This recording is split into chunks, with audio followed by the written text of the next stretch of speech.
Hey, Orchard families, can you believe December is here? We are so excited for this Advent season as we celebrate the birth of our Savior. With all the excitement of the holidays, we will be taking a short break from our weekly lesson videos, but please keep a lookout for one big Christmas lesson that we will release just in time for Christmas. It's been a great year teaching you guys each week. It has truly been an honor, so we thought it would be a good idea to take a look back at some of our favorite lessons this past year. So on that note, we're praying for each of you and wishing you all a very Merry Christmas. Enjoy! The first plague was turning the Nile River into blood. You know what? That sounds bad enough, right? But wait until you hear this. Where do you think the Egyptians got their drinking water from? Where do you think they took a bath? Yep, you guessed it, the Nile River. You know what? For the second plague, God sent frogs to cover the ground. When you look down, all you saw were frogs everywhere. That would be kind of gross and probably pretty slimy. Oh, wait, let's not forget about this guy. And then I have two oranges. I have one that's already peeled, and then I have one that still has the peel on it. So my question is, what do you think is going to happen when I drop both of these oranges into the pitchers of water? Will they both sink? Will they both float? Will one sink and one float? If so, which one will sink and which will float? So many questions, right? Are you ready to find out the answer? Okay, drum roll, please.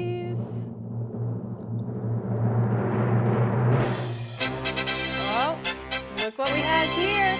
It looks like the orange without the peel sank, while the orange with the peel stayed afloat. And one of the king's men said, "Everybody listen.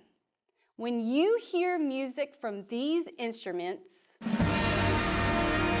you must bow down and worship this statue. And if they didn't, they would be thrown into the fiery furnace." So when the people heard the music, you know what they did? They fell down and they worshiped this silly gold statue. But not everyone bowed down and worshiped the statue.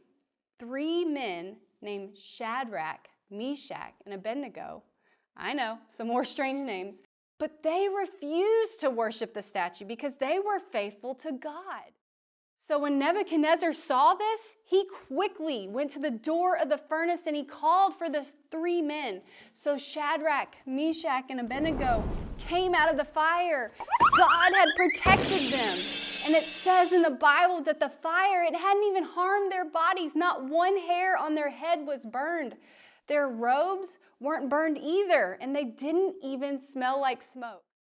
And when God told Moses to pick up the snake by the tail, it became a staff again. Check this out.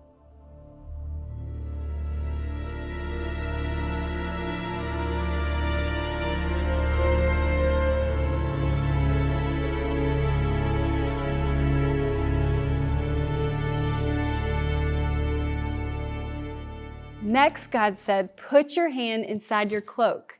And when Moses took out his hand, it had a skin disease.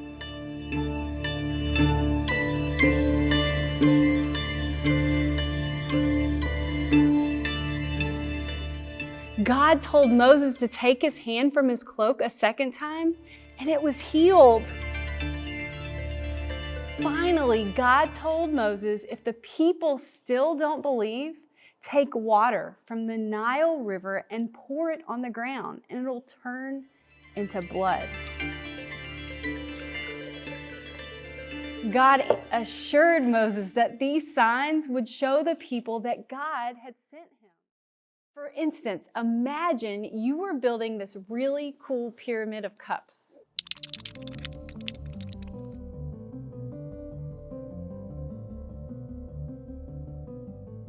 You're building this really cool pyramid of cups, and then someone comes along and knocks it all down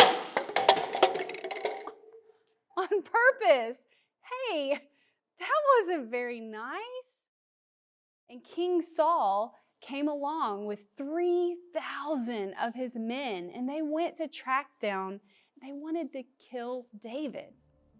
While King Saul and his army were marching through the land searching for David, the king went into a cave by himself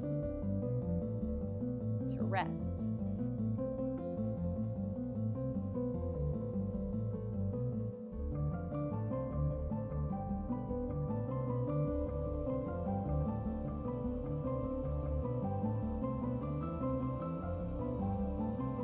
But you know what? Just so happened to be the same exact cave that David and his men were hiding in. David's men wanted David to take this opportunity to attack Saul, get their revenge before Saul would attack him. But instead, David cut off a corner of the king's robe when he wasn't looking.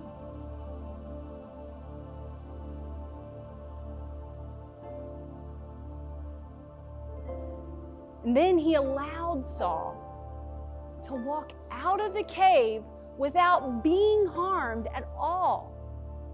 Saul didn't even know that his life had been in danger. That was a pretty amazing thing that David did, don't you think? Even though others were telling him to harm Saul, David trusted God to deal with Saul himself.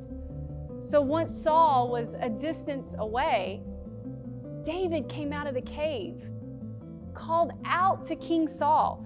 When Saul turned around, David bowed down to him. He showed the king the corner of his robe that he had cut off and told him he didn't want to kill him.